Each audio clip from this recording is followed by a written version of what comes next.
Hello and welcome to the Powered by Rock podcast, where we're going to be speaking with Tristan Martinez from a band that I was recently just told about that blew my damn mind, Decent Criminal. You're listening to the Powered by Rock podcast with your host, Isaac Kuhlman. The Powered by Rock podcast was created to help showcase some of the best rock musicians in the world and to pass on to future generations the rock music that has inspired rock fans around the world for decades. We want listeners to be able to hear great stories and life experiences directly from their favorite artists, as well as dig deeper into music theory and talk rock like no other show you've ever heard.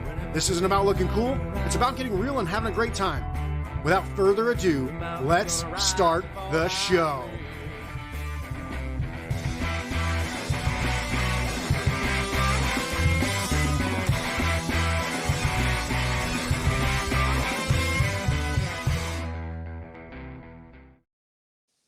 Hey, welcome to the Powered by Rock podcast. I am super excited today as I get to speak to Tristan from Decent Criminal. The reason I'm so excited is because I really enjoy the music you guys are putting out. I feel like you guys are probably one of the best punk bands on the scene right now, especially under 30 years old. And you're a bit of the new guard of punk music. And I'm, so happy to hear that younger bands and punk are kind of out there and not letting the genre die off, as, it feels like it's just kind of for like old white guys like me or something like that. So welcome to the show. Thank you so much for having me, man. Yeah. Happy to be here.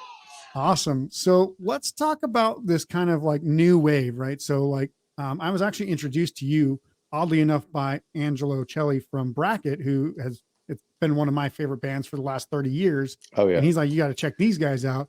And I was like, these guys are amazing. Like I'll talk to you more about how amazing I think you are as we go. But the album Bloom in particular has I just nonstop play that album. Like it's my favorite album by far, but all the songs are good. It's just, I'm addicted to that one particularly. Cool. Thank you so much. Yeah. So, obviously if you're talking about kind of the younger generation of punk bands out there, do you feel like you're kind of in some way leading this, or in some way part of this bigger like movement of people who are just out there playing punk, and you're not getting paid much to do this, right? I mean, it's something you have to be really passionate about, and to make this good of music at this kind of early stage in your life. I mean, do you feel like this is something that you're kind of growing as a bigger part of the whole scene and genre in general? In some ways it feels like we've had to sort of pave our own way, which is kind of cool. But yeah, I think there's tons of bands that are doing sort of like, it's like you could call it punk, but you could also call it like offshoots. There's like, I don't know. And as the further you dig, the more you see that there's really punk influence that's like never really gone away. And like a lot of different variants and shit. So yeah. I don't feel like we're like leading anything by any stretch, but we're stoked. We're super excited. We've been having a lot of fun lately, and we're excited to be back playing shows again. It feels great. Yeah, and obviously you just got back from Punk Rock Bowling, which is a big one here in Las Vegas. It's one of the bigger punk rock festivals actually in all of the US. So how did that go? I mean, I saw you guys post some stuff on Instagram, and I think from the short clip I saw, those people weren't rocking hard enough to your music. People, I don't know. It was rad. It was awesome. We had one of the best days out there. Just like playing and then like watching all these bands I grew up listening to, and hanging out backstage, drinking beers, yada yada. Having a ton of blast, dude. So had a lot of people from like all over the country that were like, come buy merch and say what's up and want to take pictures. So it's cool to, feel that love, and it's tight. Awesome. I'm a little hoarse too. I don't know if you can tell, but yeah, that's all right. We just did like 4 shows, and yeah, it was a good time.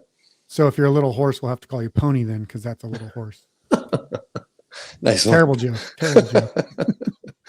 I appreciate it. I'm glad you went for it. So before we get into some of the bigger topics and the other things I want to bring up, I first want to ask you guys about your journey. Like, what was the reason you first started playing music? What artists were some of the influences that got you into it? And when did you kind of decide that this is the path that you're going to be pursuing for, this till this point in your life? I think I've wanted to play music my entire life. Hunter and I's dad was, I don't know, our house is always full of music and different kinds of music. And I think it's always sort of been a sweet little place for everybody, I think. And So yeah, just growing up, I mean, my dad was really into like T-Rex and like Moppa Hoople, like Okay. stuff like 70s like English stuff like that. And Yep. yeah, man, I just wanted to play music my whole life, and that's what we're doing. Okay.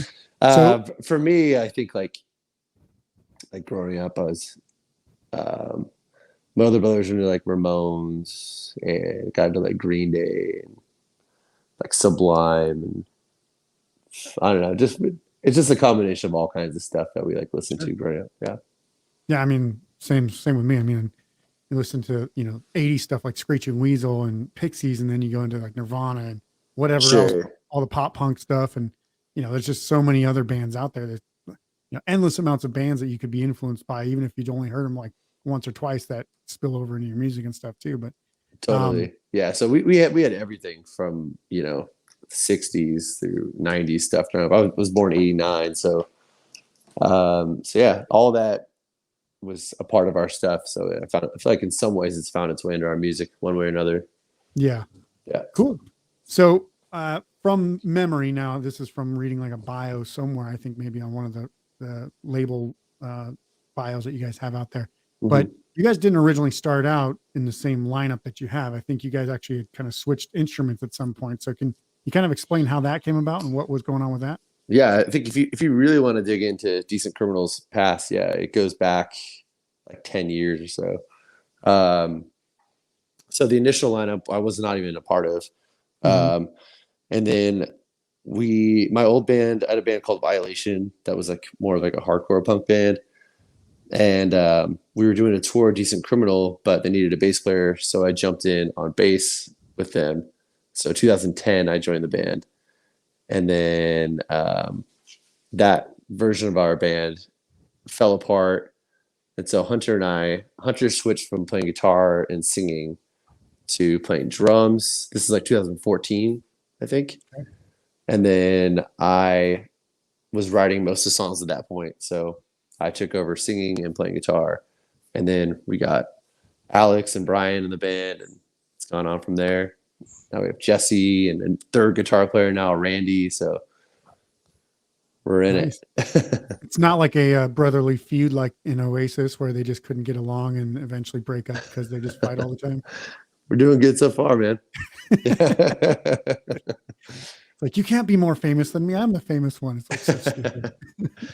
Yeah, I don't know. It's probably different at that level of success. I mean, who knows? But Yeah. Well, cool. So as I mentioned, obviously Angelo from Bracket had kind of introduced me and told me to check you guys out. But I just yeah, wonder, like, does that kind of feel like any sort of like level of coolness to have I mean, somebody that's from like Bracket to say that about you? fucking rad for me, man. Yeah. Yeah, we didn't know until later on, but that Bracket's actually from Sebastopol, which is the town like next to Jason. Yeah. Forestville, whatever Hunter Yeah. says. Forestville, yeah. But yeah, so like right there, whatever. So that was pretty cool to find out. But yeah, we've always loved Bracket's music, and I think you could tell like the love of like harmonies in both of our bands, and Yep. very very melody driven. I was going to bring that up in my next part of the Punk question, stuff. basically. Yeah. Yeah, for sure. And I played the shit out of Tony Hawk growing up. So Yeah.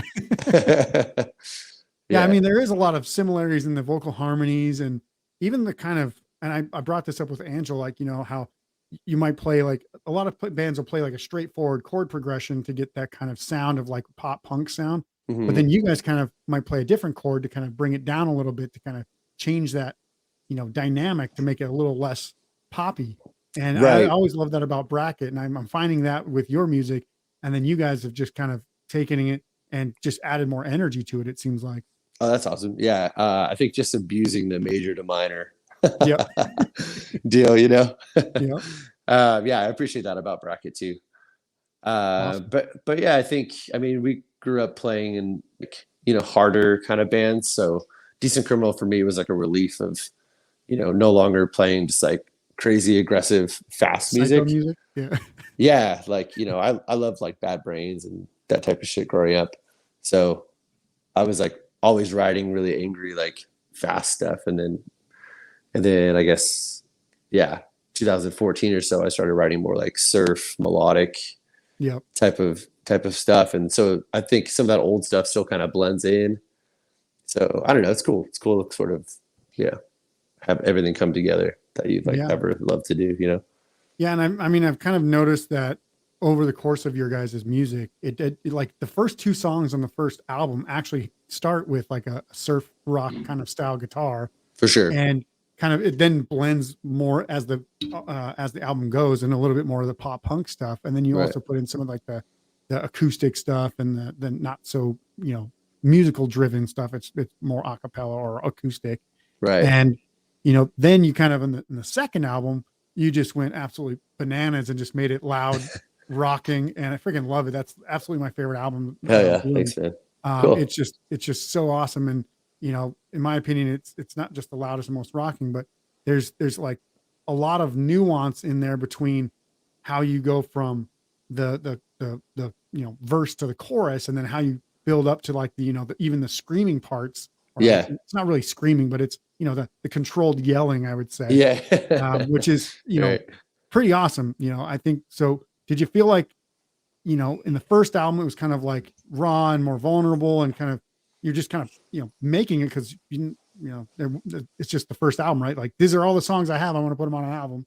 Is that kind of how it goes? And then on the second album, you're kind of more prepared. You have more of a thought process behind the writing, or how did that go for you?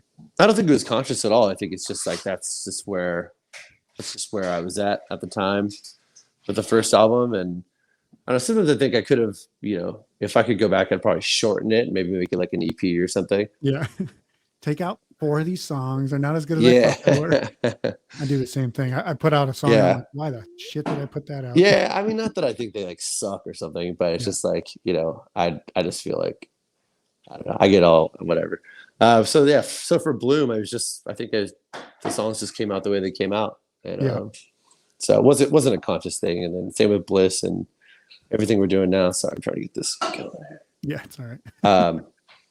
But yeah, no, it's just where we're at. It's not ever planned. It's just how it goes. Yeah.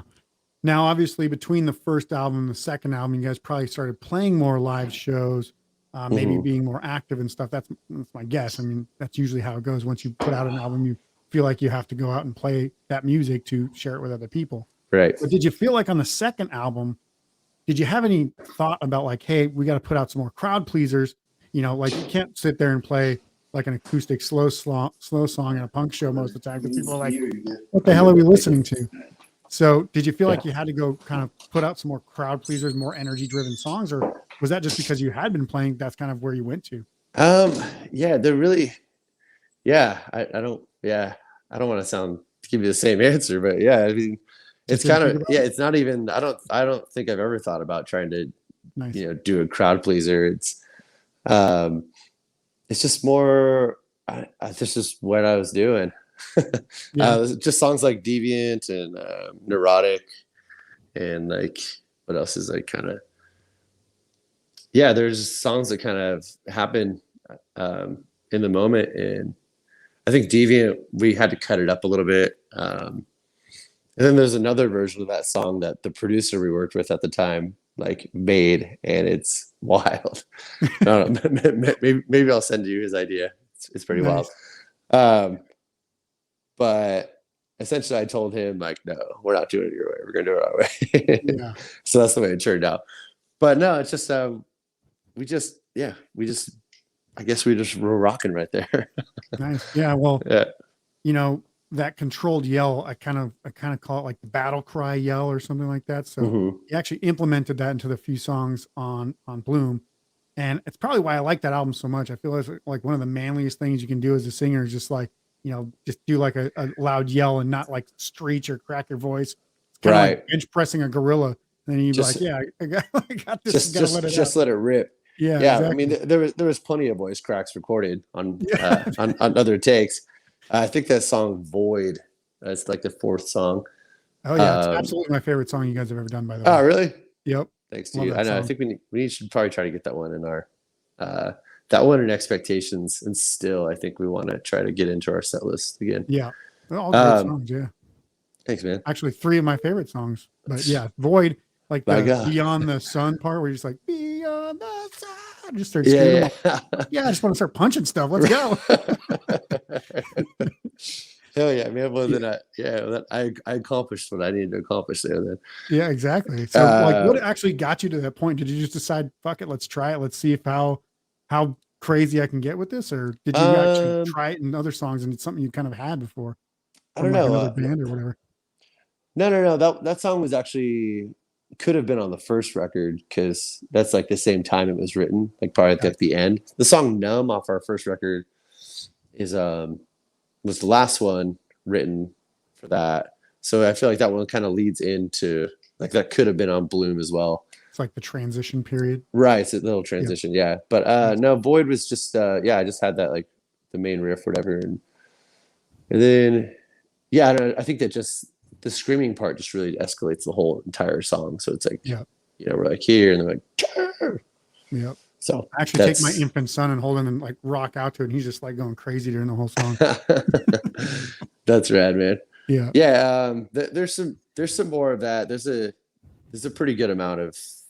We just finished recording a record in LA. We did like 13 days in a row a couple months ago. But there's a good amount of that on there. Hopefully you dig that. Nice. Yeah. So obviously you have another album after Bloom, Bliss, I believe it's called, right? Bliss. Yeah. Yeah. Fantastic album as well. Like, I don't want to discount that or the original album, Decent Criminal. I'm just absolutely like obsessed with Bloom. Like, there's like, I found like this punk rock gem that I've never heard before. The other ones have awesome songs. It's just when I hear like Void and, some of these other songs like Expectations, which is so incredibly catchy that it gets stuck in my head for like literally days after I hear it. I'm like, the end of Alone gets stuck in my head as well. I'm just keep humming that melody. It just keeps going over and over. And I'm like, all right, well, okay, cool. Like, I can't stop listening to this. Now I'm addicted. I'm going to go back and listen to the whole thing again. So I appreciate when you write that, a song that is essentially punk rock mixed with a decent amount of like that pop, you have to try to figure out where the fine line is between like that and being too catchy, because, punk rock and pop don't kind of always align. I know like when I try to write music, like I'm like, is this just country music? What the hell am I doing? Like, or whatever. Like, I don't want to like jump genres and just like be totally off base or whatever, but you kind of feel like that kind of has like happened to you before? Oh no, I feel like I don't know. I've always like I grew up listening to a lot of punk rock and stuff, and like I always loved punk rock, but it's like I'm not really concerned about what it's gonna be anymore. I also love there's good music in all genres, I feel like, and like so yeah. I don't know. It's not really about that for me. It's just about writing something that I think is cool and that sounds good. And I think at some point everything that I've written and put out is I was excited about, and I was like, so like Alone, like I wrote in like probably 5 minutes. I just like it was just freestyle. I was just sitting on the couch, and that's just like what I had. And I mean, it doesn't really even fit. I feel like we've never tried to play that live or anything. Yeah. But I just thought it was beautiful. So if I think it's cool, then I'm just going to do it. I can't really care if, whatever. But I make music, and don't listen to producers who try to make weird versions of your songs, right? Right. Yeah. Yeah. That was just funny. But no, he's a good guy. He's chill. It's just it's just funny when someone tells you that a version of your song is better the way they have it, and then you're just like he said that to me and Hunter, and we were just like we just laughed. I don't know. It's like you're not just Ruben, bro. Like, just calm down. It just felt like some LA bullshit, Yeah. I was like, whatever, dude. I think this song is good the way I like it. So that's funny. So another thing I noticed about you guys' music is that you don't seem to like shove guitar solos into every song, because like, a lot of people do. Like, a lot of bands live and die by guitar solos, and I know you can shred. I've heard it. But do you feel that like sometimes solos take away from an energy of a song or a certain feel of the song? I've noticed the more I've been writing, the less I'm thinking about a guitar solo going in there. Yeah. The new record has the least amount of guitar solos I've ever done. So it's just been a slow progression of like my old band was like just ripping a lot. And now this is like, or if you do guitar stuff, it's more of like some sort of dual harmonized guitar thing, like a dual riff or something where you're playing together. Yeah. So I forgot how I was gonna answer that exactly, but you know what I mean. Yeah, no, I get it. I mean, There's two things. I talked to like the guys from Death by Unga Bunga, and I was like, when you write a guitar solo, you're like, fuck, I have to actually go play this now. I have to remember it every single time. And there's also that part of it too, which is like, yes, Yeah. like, it sounds cool, but then it's like I've just complicated the song possibly more than I want to as well. So it's like, is it just kind of like there for the sake of me trying to like look cool, or is it there for the sake of the song? You know what I mean? Yeah, for sure. I think, yeah, it's got to all be there for the sake of the song. I think the drums, everything's intentional. The drum parts, the bass parts. Yep. Like let's like focus on everything. Also, like try to cut the fat. Like we always just try to like, if everything feels long or it drags or something, we try to just like. I think the only song that I wish I'd been able to cut a little bit was the song "Nostalgia" that's on Bliss. Mm-hmm. I was just listening to so much Oasis at the time, and some of those Oasis songs are so long. Yeah, I think that's just like the one I was like, all right, well, this is just like, it's not that I feel like anything's misplaced, but after like 3.5 minutes, they're like, all right, this could have been a little shorter. But no, guitar solos are fun to write because you just you can just have like the song like playing in like your headphones or something.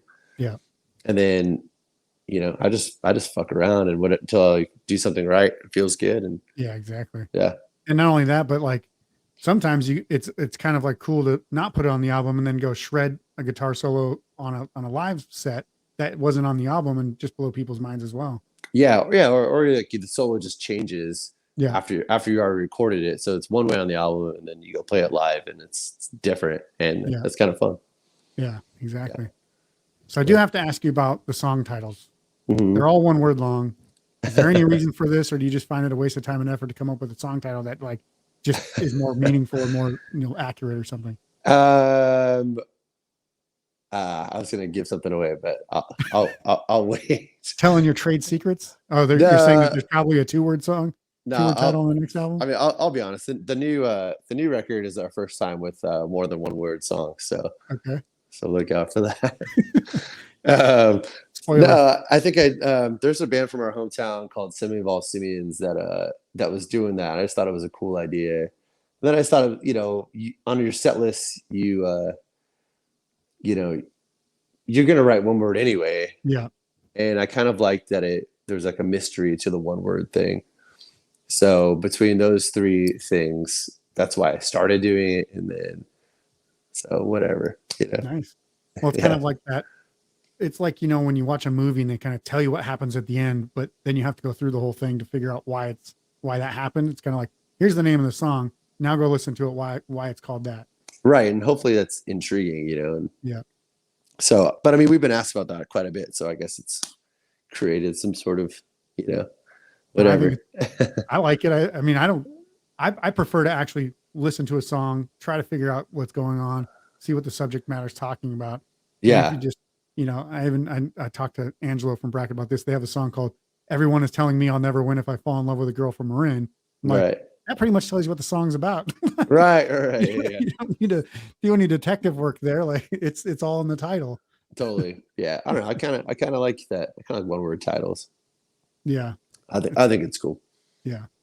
So you released Bliss 2019, I believe, or 2020. I can't remember exactly, but then you released the DC EP in March of this year that was behind, doing basically during lockdown and all that stuff.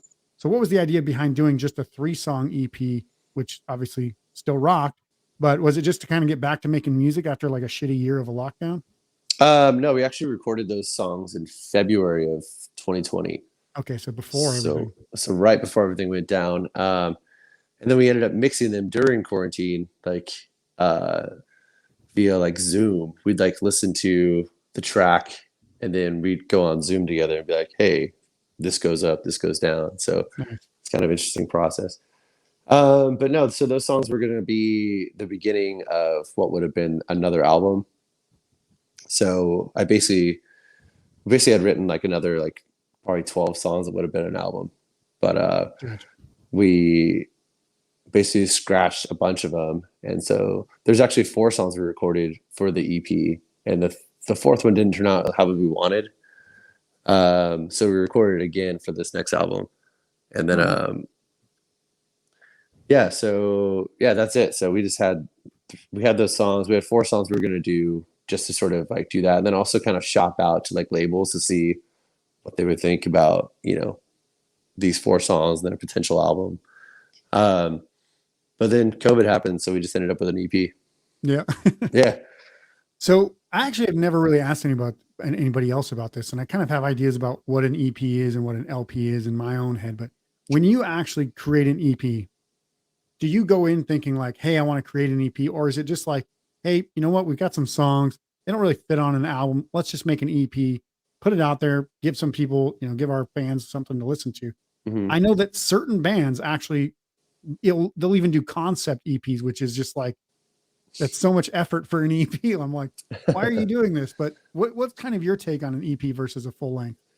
I think EPs are cool. I think the idea of going in to make something that's like 3 or 4 songs, Mm-hmm. as opposed to, taking on an entire album of like 12 songs, maybe, from my side of things, it just feels like less stress. It's like, we could bang out 4 songs in, a couple days.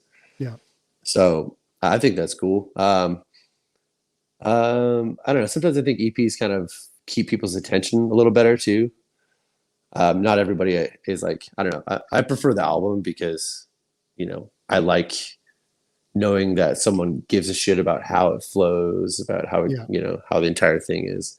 So, that's what I like about an LP. But yeah, same. I mean, I think in like most people right now only listen to like one song at a time before, they don't even listen to the whole song. They'll like skip it halfway through because their attention span's like, oh, I'm going to go listen to this new Justin Bieber song, listen to like a minute of it, skip the next next song. I'm like, I will just listen to a whole album because that's how I've always enjoyed music. Cause I like to understand why one song flows into the next, how that all works together. And I'm assuming like when you put an album together, like when I put an album together, I consciously think about what's coming first, what sounds good next, what should be the end song, what should be kind of, it's not going to always be the best song at the end. It's not always going to be the best song in the beginning. It's just how that album flows with the music. And, as an artist and a creator, like I'm assuming you guys go through that process as well about an LP versus an EP, which might not have to have any sort of order at all. It's just, here's some songs, great to listen to, quick pace, already done, go enjoy your day kind of thing. Right.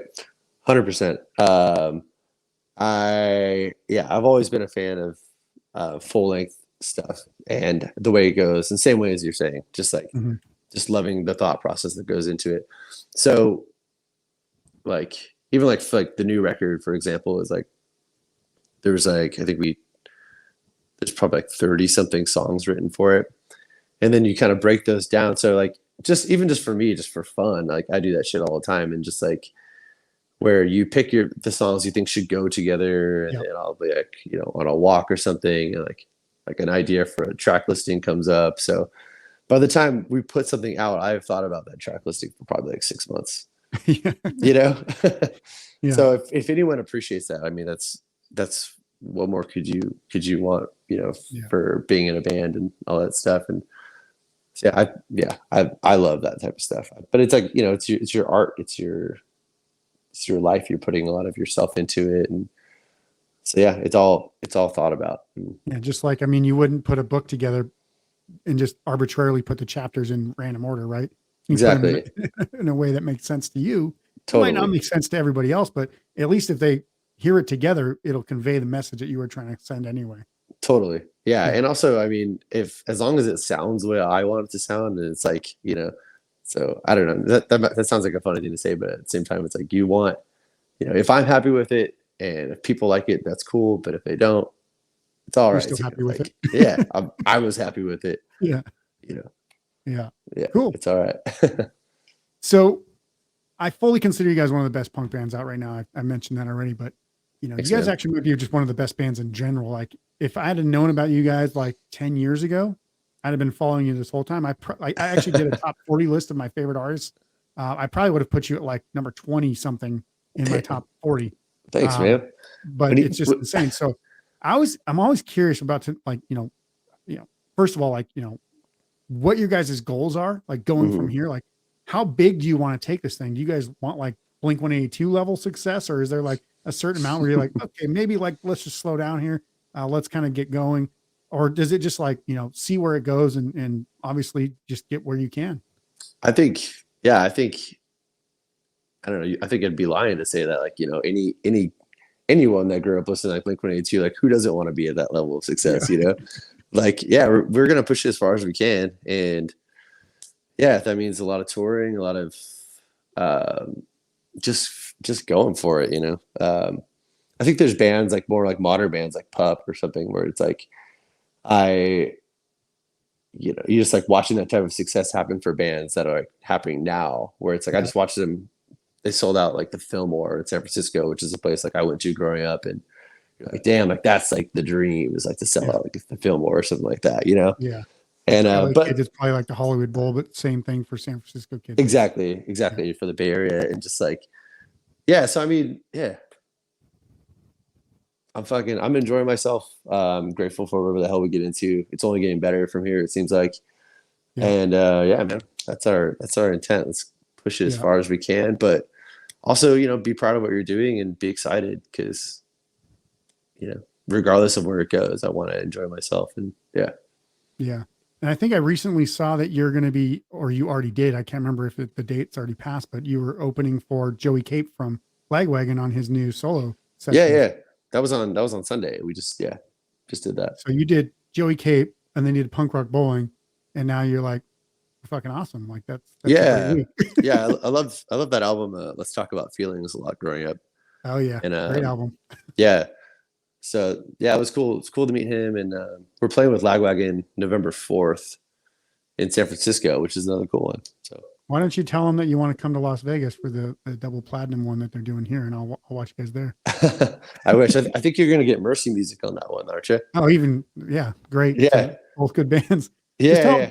You'll come for free. You can stay at my house. It's fine. I'll hit you up for that next Punk Rock Bowling. Yeah, exactly. Yeah, I mean, we're excited for that. So it should be cool. I would have been on the whole tour if I could, but Yeah. I mean, Lagwagon, they put on an insane show, and like, they've been around for, since 89 or something like that. So yeah, totally. And, before that, I mean, we talked about the other day, it's like playing with Lagwagon now too, like it's the closest you get to playing with like RKL, who we loved a lot growing up as well. Yeah.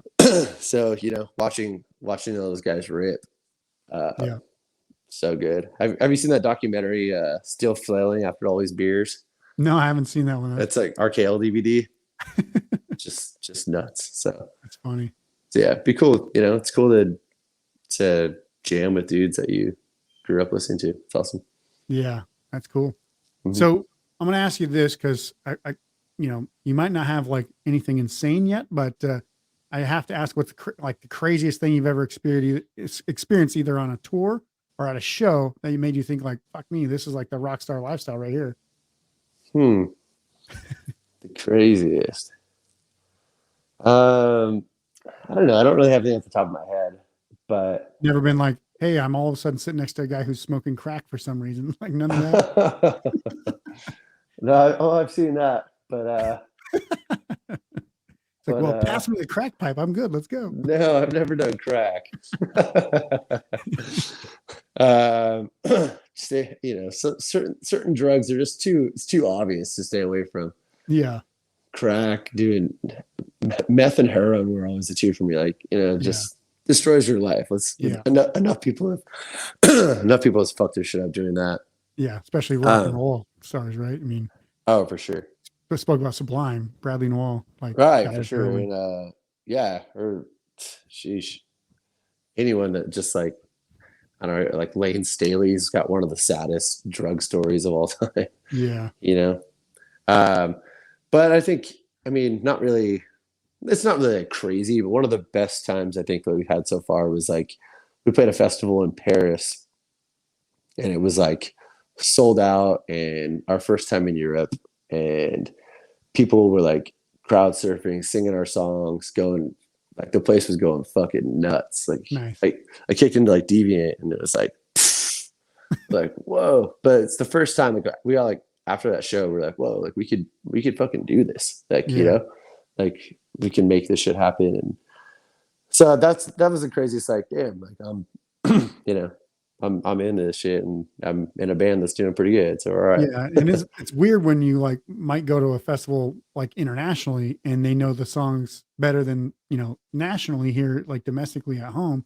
Yeah. And it could be like, you weren't like obviously probably the headliner of that festival, but you were No, one of not the even. acts on the list. And for people to come to a festival where they're probably going for more of the headliners and who knows what other bands they want to see, but then that mixed crowd is still singing your songs versus like people who come to your show not even Yeah. knowing the lyrics to your song. It has to be mind blowing. Yeah, it's trippy. I mean, punk rock bowling is pretty good with that too. It's like Yeah. it's a combination of a ton of people that have seen us all over the states coming in, and like, it's awesome. But what was I gonna say?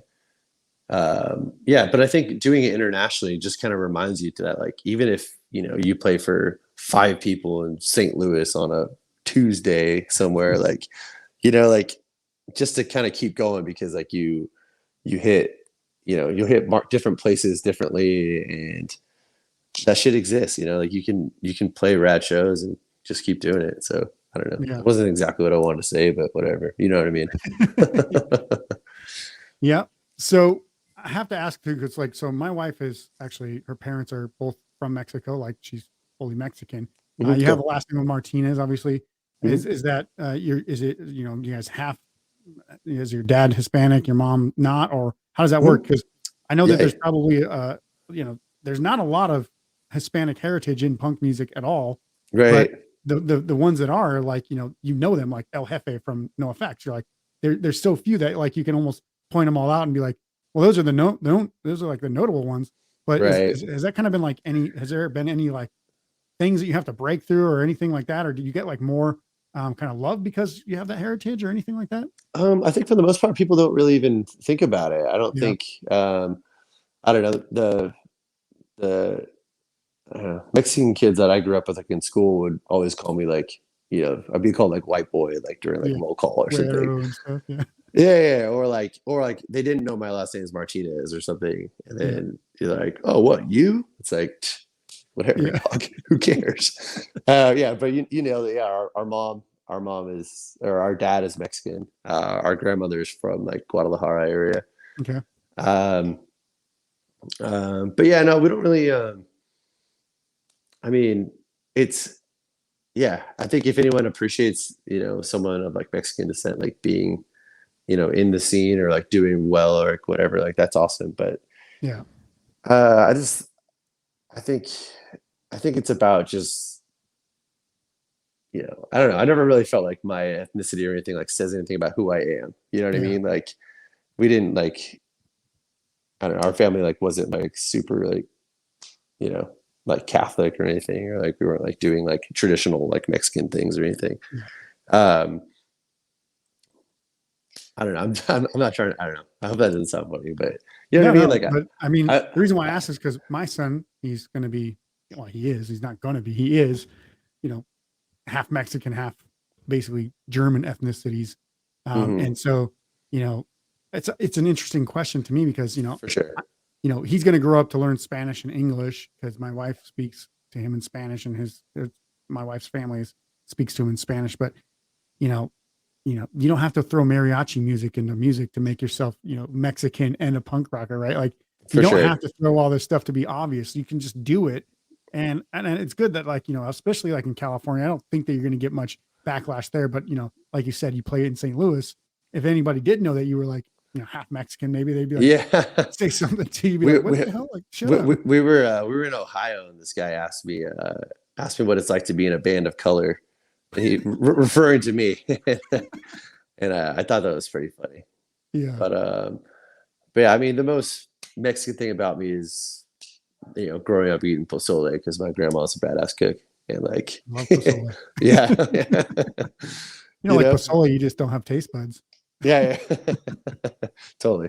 Cool. But yeah, man, it's for us. It's like, I don't know. I'm such a combination of it, like so many things. I think we did like a ethnicity thing, whatever. Where you check, I'm DNA like testing and a stuff. DNA thing. Yeah, I'm like Yeah. 25% Mexican. I'm like 24% Scottish, Irish. Like I'm just a bunch of things, man. So Yeah.